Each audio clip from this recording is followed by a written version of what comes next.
Hey there, fight fans! Today, we take a deep dive into one of MMA's heavyweight fighters that have likely disappeared from your radar, and maybe rightfully so. A devastating loss, an unmarketable fighter, and friction with the UFC could just be recipe for disaster. Hang tight while we dive in, but before we kick this off, I just want to ask you all to please be sure to like and subscribe to the channel and help us get to 3,000 subscribers. The worst man on the planet is a crown that always seems to go to a scary heavyweight capable of knocking anyone off their boots. Earlier, this prestige was bestowed upon Iron Mike Tyson. However, after him, the only man worthy to be honored with this title was none other than Francis Ngannou. The former UFC heavyweight champion has some insane power packed in his fists that can put anyone's lights out. While the Predator might be the scariest being in the MMA world, he's far from being called the GOAT of the heavyweight. Currently, the only man worthy of being called the heavyweight GOAT is Stipe Miocic, facing and getting better of the likes of Junior dos Santos, Alistair Overeem,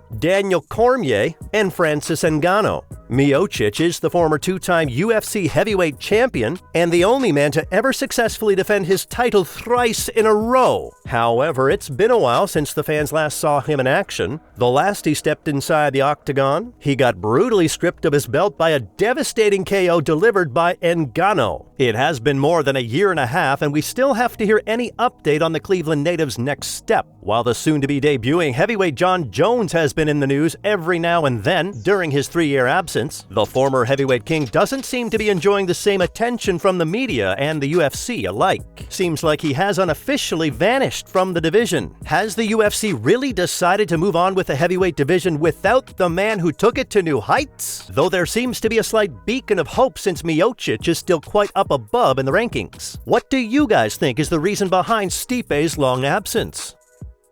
Some may say he's not a marketable fighter. It is a bitter and sad truth of the fight game that they earn what they sell. That's what partially made Conor McGregor the star he is today. The more PPVs a fighter is capable of selling, the more he gets paid and the more he is pushed by the UFC into the limelight. However, in this cutthroat business, Stipe seems to be left behind when it comes to promoting himself. You might be a bit upset and even infuriated at the fact that a fighter is paid based on their capability to promote themselves. But Stipe is not the fighter to go through all this. One of the most notable examples is the flyweight GOAT Demetrius Johnson. He was never valued during his time in the UFC. Stipe's case is more or less the same. The only possible reason he shot into the limelight was because of his incredible skills and finishes that made him a champion.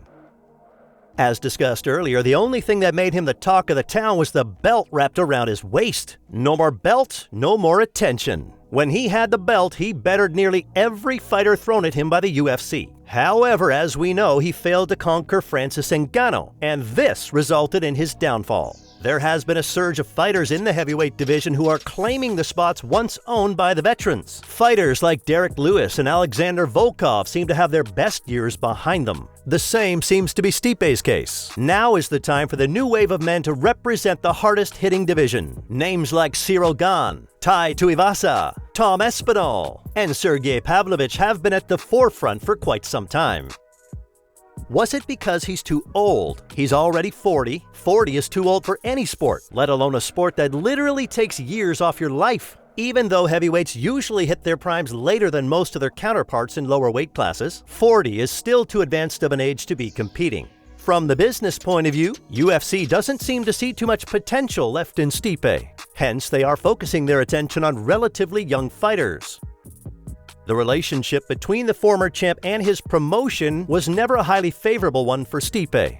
Miocic has himself said in the past that he had to wait for too long to get a title opportunity. He was also the underdog in both of his fights against Ngannou. Not only that, but he also wasn't promoted very well against the Cameroonian, with Dana White leaning heavily toward Ngannou in both of the outings. The Cleveland native has also expressed his desire to fight Francis Ngannou once more to settle the score. However, he was overlooked and the Predator got scheduled to fight the winner of Ciryl Gane and Derek Lewis for his title defense. After that, Miocic again got ignored by the matchmakers when UFC decided to schedule yet another interim fight between Ciryl Gane and Tai Tuivasa.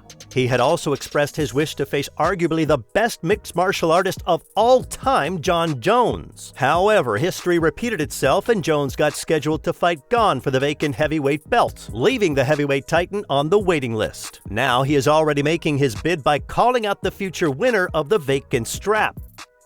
But does he still have it in him? KOs are scary and capable enough to change the whole trajectory of a fighter's career. Just look at what Jorge Masvidal did to Ben Askren. Even recently, is Kamaru Usman eating that brutal shin to the head? Many experts are doubting if Usman will even be the same. Now, how can anyone forget the brutality Ngannou bestowed upon Miocic in their rematch? The Predator wasn't only sharp on his feet, but he was also dominant in the wrestling department. That, added to his otherworldly power, made relatively quick work of Miocic. This makes many pundits and fans wonder if the fight marked the steep decline of the former champ. To be honest, that might very well be the case. Years and years of scraps with elite-level fighters, coupled with an advanced age and a brutal KO, can get to anyone. Stipe is only human. He has given his life to the sport. He might not hang with fighters hitting as hard as Bam Bam, or some who are as fluid as Bon Gammon. So has the UFC really benched Stipe? Nothing can be said with absolute certainty in this regard. It all depends on the matchmakers and Miocic's management. Whatever the case may be, Miocic is going down as the best to ever do it in a division where one punch is all it takes. Despite such long inactivity, he's still high on the ranking table. This hints towards the fact that Stipe will certainly come back. UFC's heavyweight division is going through a state of chaos right now, with veterans like Derek Lewis losing their spots to young guns, and Francis Ngannou relinquishing his belt and becoming a free agent. This division needs stability ASAP, and this is only possible by crowning the new king of the heavyweights. This, coinciding with Jon Jones' highly touted return, overshadowed Stipe's presence in the division to a great extent. Despite the UFC's plans for Miocic in the near future, one thing is for sure: he doesn't fit anywhere in the UFC's current plans. The division owes a lot to Stipe, but the waves created by Jones' heavyweight debut have swept the fans' and media's attention. It is to be seen when Miocic returns and who his next opponent would be. Who knows? Maybe we might see him fighting the new heavyweight champion by the end of the year.